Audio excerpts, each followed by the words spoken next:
Jikalau saya ditanyai soal apakah Anda percaya bahwa Hajar Aswad itu benar-benar merupakan batu yang berasal dari surga, maka sikap iman saya mengatakan bahwa agak sulit saya mempercayai hal tersebut. Ternyata Hajar Aswad, batu mulia penghapus dosa dalam perspektif iman Islam itu bukanlah batu yang berasal dari surga, tetapi itu adalah kepala Afrodit atau Dewi Cinta. Saya melihat orang ini begitu sangat aneh, luar biasa. Kenapa saya katakan demikian? Karena jelas dia tidak percaya kepada Hajar Aswad, bahwa Hajar Aswad itu datang dari surga. Akan tetapi kenapa malah dibahas hal yang tidak dipercayai oleh dirinya, begitu ya? Yang kedua, kalau misalkan Anda tidak percaya, umat Islam tidak memaksakan Anda harus percaya kepada Hajar Aswad datang dari surga. Sama halnya ketika kami ditanya apakah Anda percaya kepada Yesus sebagai Tuhan, kami rasa dan kami yakini, dan dalam keyakinan iman kami tidak meyakini bahwa Tuhan yang kuat, yang maha gagah menjadi lemah kemudian meninggal dunia. Maka kalau misalkan ditanya seperti itu, ya kami juga tidak percaya kepada Yesus sebagai Tuhan. Akan tetapi Yesus kami muliakan sebagai Nabi Allah, sebagai utusan Allah Subhanahu wa Ta'ala. Nah, karena orang ini sudah membahas Hajar Aswad, kemudian dia katakan dan dia fitnah bahwa Hajar Aswad itu adalah kepala Afrodit, kepala dewa cinta, ya ikhwah. Na'udzubillah min dzalik. Kami akan bahas semuanya dan kami akan bantah semuanya terkait tuduhan yang disampaikan oleh orang ini. Baik, alhamdulillah, tonton sampai akhir videonya, kemudian kita akan reaksi bersama.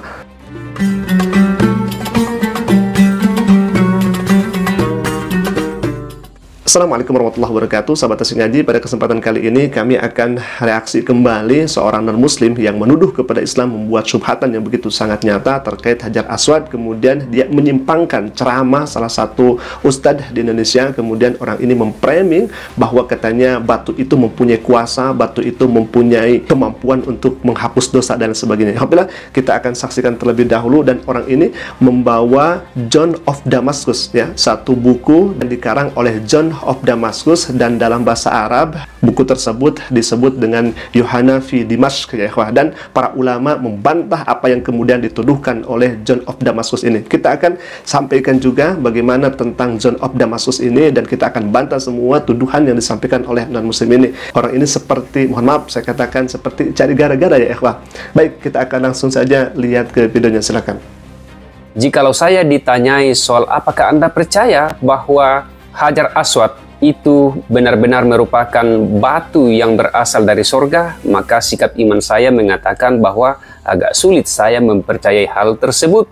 Apalagi semacam ajaran Ustadz Abdul Somad yang mengatakan bahwa Hajar Aswad itu merupakan pernak-pernik surga yang dihadiahkan kepada Nabi Adam tak kala Nabi Adam turun ke dunia, dan itu punya kuasa atau kemampuan ajaib bisa menghisap ataupun menghapus dosa-dosa manusia. Dalam konteks ini lagi-lagi saya tidak setuju dengan pandangan-pandangan macam begitu. Saya meyakini bahwa benda-benda mati apapun di dunia ini itu tidak akan mungkin punya kuasa atau kemampuan menghisap ataupun menghapus dosa-dosa manusia. Nah, tetapi itulah keyakinan yang dibangun di dalam agama Islam, dan tentu kita tidak punya hak untuk menilai keimanan saudara-saudara kita yang ada di sana. Na'udzubillah, katanya tidak berhak menilai, tapi dirinya sendiri yang menilai, ya Alhamdulillah. Baik, tadi dikatakan katanya dia mengambil ceramah Ustadz Abdul Somad, kemudian dikatakan batu Hajar Aswad mempunyai kuasa, mempunyai kekuatan menghisap dan mengampuni dosa. Na'udzubillah min dzalik. Ceramah itu diselewengkan, ya ikhwah. Orang ini menyelewengkan ceramah. Orang ini sudah menyelewengkan ajaran Islam. Katanya batu mempunyai kuasa. Di mana batu mempunyai kuasa? Batu itu tidak mempunyai kuasa. Kenapa kita diampuni oleh Allah Subhanahu wa Ta'ala ketika mencium batu tersebut? Bukan karena batunya, karena kita ittiba Rasulullah SAW. Kita mengikuti Nabi SAW.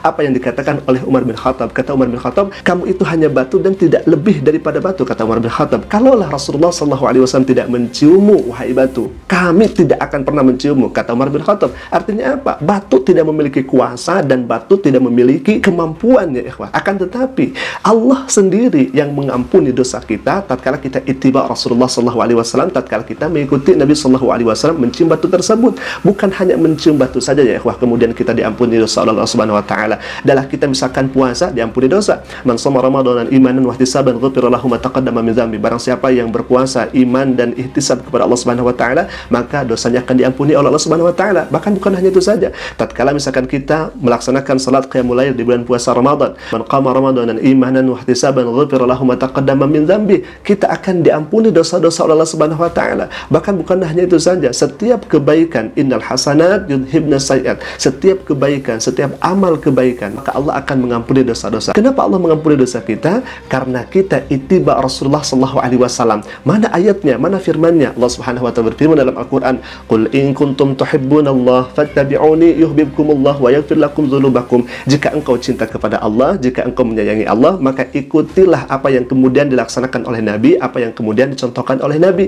Maka yuhibbukumullah wa yaghfir lakum dzunubakum, maka Allah akan cinta kepada kalian dan Allah akan ampuni dosa-dosa kalian. Artinya apa? Dalam ayat ini sudah jelas, tatkala kita mengikuti Nabi sallallahu alaihi wasallam atas kita dasar cinta kepada Allah dan Rasulnya, maka dosa kita akan diampuni oleh Allah Subhanahu wa taala. Bukan batunya, bukan kuasa puasanya, bukan karena amalannya, tetapi karena amalan kita mengikuti Nabi sallallahu alaihi wasallam, maka kita diampuni oleh Allah Subhanahu wa taala. Banyak kemudian amalan-amalan penghapus dosa. Misalkan tabassumuka fi wajhi akhika shadaqah. Senyummu di hadapan saudaramu adalah sedekah, dan sedekah itu kebaikan. Ketika melaksanakan kebaikan, dosa-dosa kita akan diampuni oleh Allah Subhanahu wa taala. Kemudian idkhulus surur lil mu'minin sedekah. Tatkala kita memberikan kebahagiaan bagi orang-orang yang beriman, maka itu juga merupakan sedekah. Tatkala sedekah, kita juga akan diampuni oleh Allah Subhanahu wa taala. Kemudian bukan hanya itu saja, kalamu thayyibah, berbicara baik, itu juga merupakan sedekah. Jadi intinya tatkala kita mengikuti Nabi sallallahu alaihi wasallam, dalam Al-Qur'an sudah jelaskan dan dinyatakan kita diampuni dosa oleh Allah Subhanahu wa taala. Itu. Jadi Anda jangan menyelewengkan terkait batu mempunyai kuasa. Tidak. Batu memiliki kemampuan mengampuni dosa. Tidak. Batu itu cuma batu, kata Umar bin Khattab, tidak lebih daripada batu. Akan tetapi karena kita ittiba Rasulullah sallallahu alaihi wasallam, lantas kemudian kita diampuni oleh Allah Subhanahu wa taala. Paham sampai sini? Anda harus belajar dengan benar tentang keislaman, tentang apa itu Hajar Aswad dan lain sebagainya, dan syariat Islam yang lainnya, agar Anda tidak menuduh sembarangan. Baik ikhwah, kita akan lanjut saja ke video berikutnya tentang fitnahan yang begitu sangat luar biasa. Katanya Hajar Aswad itu merupakan batu Afrodit atau kepala dewa cinta. Nauzubillahi min dzalik. Silakan ya ikhwah. Nah, Bapak Ibu dan saudara-saudara sekalian, kesimpulannya sangat jelas tadi bahwa menurut John of Damascus, ternyata Hajar Aswad, batu mulia penghapus dosa dalam perspektif iman Islam itu bukanlah batu yang berasal dari surga, tetapi itu adalah kepala Afrodit atau Dewi Cinta. Na'udzubillahi min dzalik. Baik ikhwah, kita akan jawab semuanya terkait tuduhan kepala Afrodit atau kepala Dewi Cinta katanya. Hajar Aswad kepala Dewi Cinta ya ikhwah, kepala Afrodit. Nah, kepala Afrodit itu seperti ini alhamdulillah. Jadi gambarannya seperti ini ya. Ini kepala Afrodit. Dikatakan ini adalah batu Hajar Aswad ya ikhwah. Na'udzubillahi min dzalik. Baik, kita akan sampaikan terlebih dahulu orang ini membawa literatur atau membawa tuduhan-tuduhan yang disampaikan oleh John of Damascus. Siapakah orang ini? John of Damascus kalau dalam bahasa Arab adalah Yohana fi Dimashq, bahwa orang ini begitu sangat bencinya kepada Islam, setengah mati dia benci kepada Islam. Bahkan orang ini membuat tuduhan-tuduhan yang sangat bodoh ya ikhwah. Maka para ulama mengatakan dalam sebuah karyanya, para ulama dalam sebuah bukunya para ulama, orang ini kadzabul jahil. Biasanya yang membodoh-bodoh itu orang pintar ya, karena pintar tetapi pintarnya kebelinger, kemudian dia melakukan kebodohan, dia melakukan kebohongan. Akan tetapi ini tidak ya ikhwah. Kata para ulama, John of Dimashq ini atau Yohana fi Dimashq ini, dia kadzab al-jahil. Dia sudah bodoh, kemudian dia melakukan kebohongan-kebohongan, dia melakukan kedustaan-kedustaan yang sangat nyata. Bagaimana tidak dusta, bagaimana tidak bohong, bagaimana tidak bodoh ya ikhwah. Kami akan sampaikan salah satu bukunya. Dia mengatakan dalam John of Dimashq itu atau John of Damascus itu, katanya Al-Quran itu menjiplak dari Bible. Al-Quran itu menjiplak dari Perjanjian Baru dan Perjanjian Lama dari seorang bihara Aryan ya ikhwah.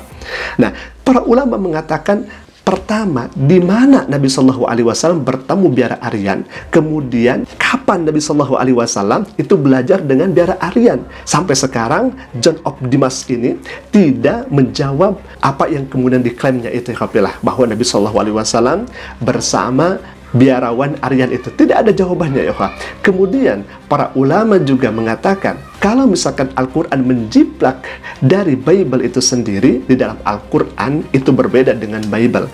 Al-Quran berbicara tentang Nabi Saleh, Al-Quran berbicara tentang Nabi Ayub, Al-Quran berbicara tentang Luqman, Al-Quran berbicara tentang Zulkarnain, Al-Quran berbicara tentang Harut Marut. Dalam Bible tidak ada penjelasan demikian. Apakah Al-Quran menjiplak dari Bible? Tidak ya ikhwah. Kemudian dalam Bible mengutuk Daud sebagai pembunuh. Dalam Islam, dalam Al-Quran tidak. Nabi Daud merupakan nabinya Allah Subhanahu wa taala.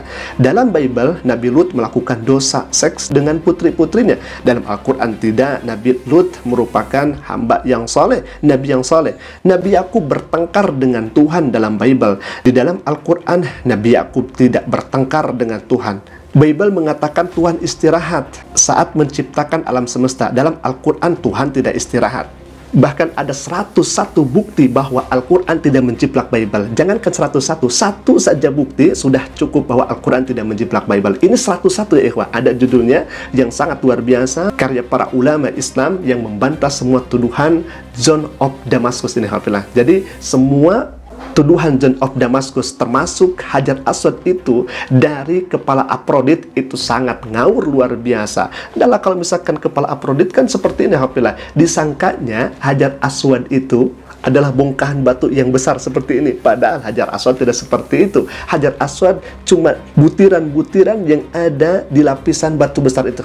Jadi Hajar Aswad tidak bongkahan batu besar itu yang kita lihat biasanya di media TV atau sebagainya. Akan tetapi Hajar Aswad itu cuma butiran-butiran saja di tengah yang dilingkupi, yang dilapisi oleh batu besar itu. Jadi sangat ngawur dan sangat keliru tuduhan-tuduhan yang disampaikan oleh orang ini. Ya mungkin itu saja dulu bisa kami sampaikan. Jika video kami bermanfaat, silakan klik saja tombol subscribe-nya dan jangan lupa aktifkan juga lonceng notifikasinya agar setiap kami upload video baru, insya Allah akan menjadi pemberitahuan untuk kita semua. Assalamualaikum warahmatullahi wabarakatuh.